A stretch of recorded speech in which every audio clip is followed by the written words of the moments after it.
I found this interesting phenomenon. Oh, by the way, hello. I found this interesting phenomena where you'll gain some momentum or lose some momentum, but it doesn't really matter which direction it is, but there's always been this momentum in your life. And there's all sorts of aspects of your life that can gain or lose momentum. So, for instance, I had the opportunity to speak to two acquaintances to make a possible deeper friendship. And that, was a mission of mine to, have better friendships. And in both instances, I chose not to. And I think this is a loss of momentum. And changing that momentum is, ideal. But oftentimes it's hard. And whenever you have your momentum cycles, to give a few more examples, I had a momentum of running every day for probably like a month, and now I haven't ran in like 2 weeks. And I had a momentum of, well, I still have a momentum of filming every day. It's a thing I do, and I do it, and I keep doing it. But I guess I also have a momentum of brushing my teeth every day, because it's just what I do. And so maybe I can build up other momentums. But this needs to be done very deliberately, because brushing my teeth only takes 2 minutes, 4 minutes in total for, morning and night. And that's not a large time commitment. But other things do take more time. So I could start by shortening the amount of time I do it, or just really focusing in on doing it every day for that time. And one thing I really want to get a momentum of is meditation, because it doesn't take as long as running every day. Actually, debatably, running might be quicker. But I digress. The main thing is that I want to meditate every day. And I'm losing, or I guess I'm in this middle zone where sometimes I'll meditate, sometimes I won't, in the mornings. And I have these expectations that my meditation should be good, great, amazing. I should feel refreshed and ready to murder the day. But sometimes I'm not. And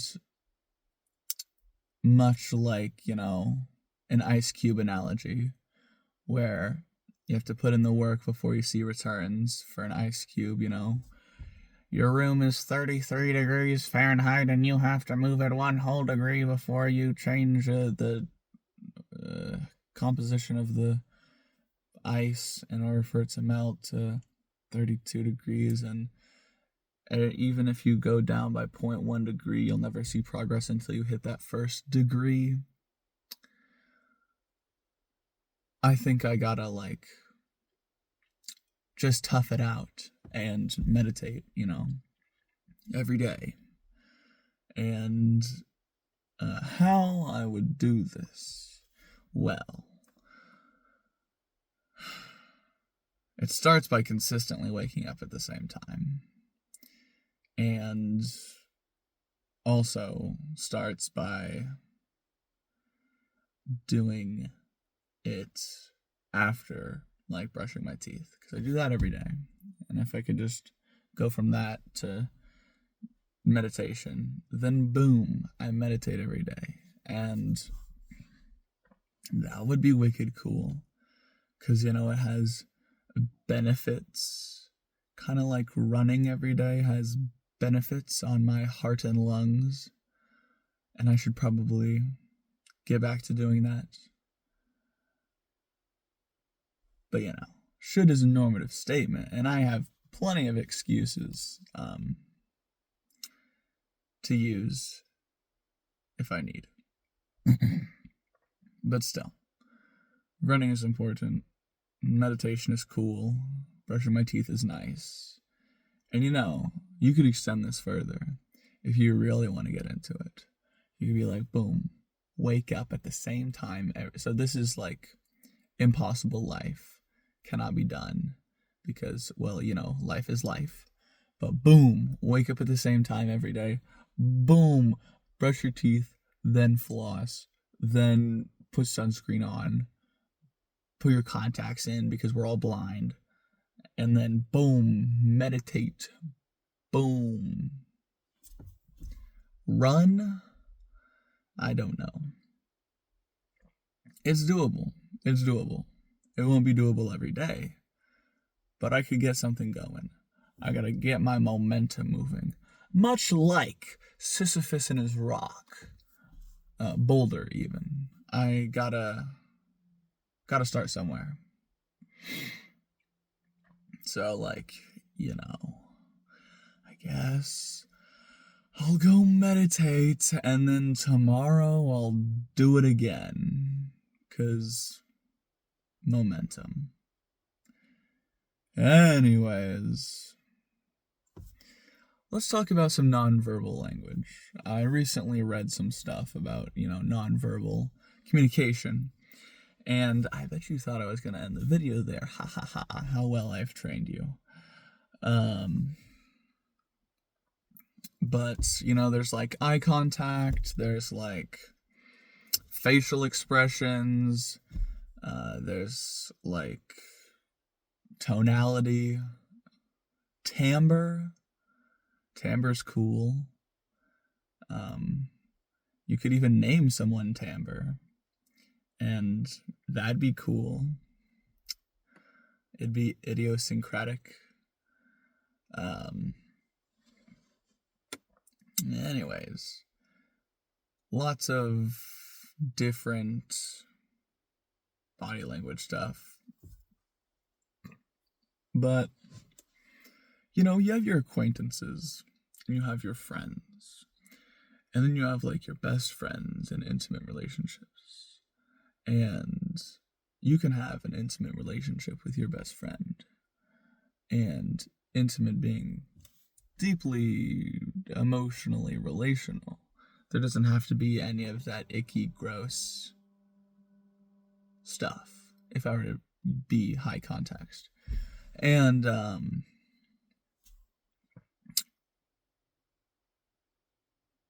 there's the proximities, you know about the proximities. Why am I telling you this? You already know all this because I'm talking to myself. I'm insane. Anyways, there's the intimate one, and then there's the social one, and then there's the other one, and then there's the public one. And each of these are different distances from which two humans stand next to each other. And in these distances, whatever. Who are you? That's a question I once asked. Who are you? Really think about that one. Because the way that we define ourselves, I find quite interesting. And so I might ask this question of who are you? And then you'll think, and you'll try and come up with an answer, but it's not inherently clear. It's not like any other question of what's 1 + 1? And your mind goes straight to, oh, it's 2. But whenever you ask, who are you? You don't exactly have a instant answer because there are many different parts of you, and you want to know which ones are going to be the best to express right now through self-disclosure. And I suppose that asking, who are you, is a way of self-disclosing, or to introduce self-disclosing, of being like, yeah, I want to know who you are. I want you to tell me things about you. An invitation to self-disclose, even.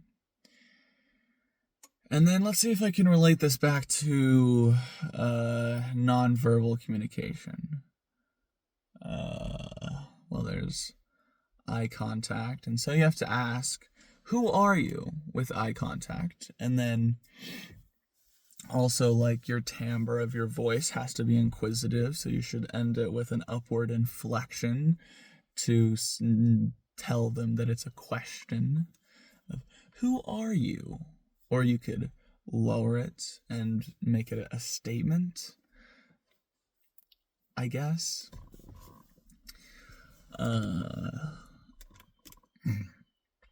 You could ask in one of the zones that I talked about, the silly zones.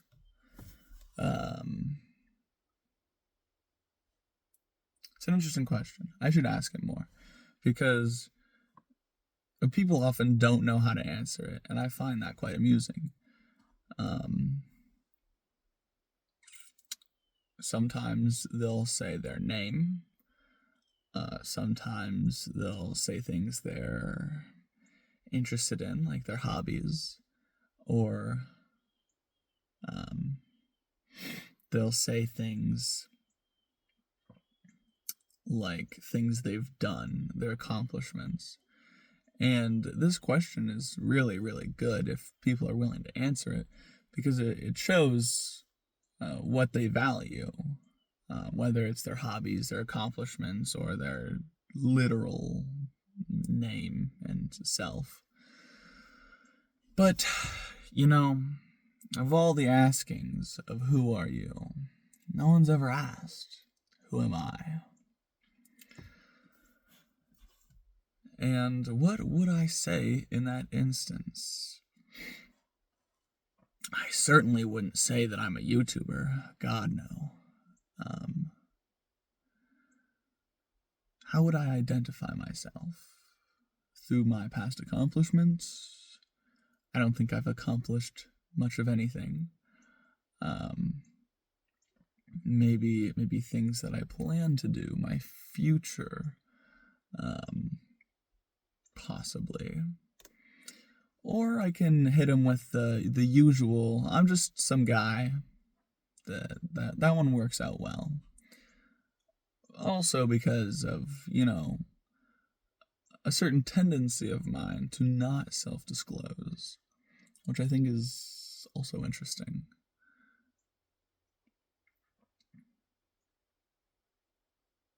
There's a squirrel going crazy on a tree.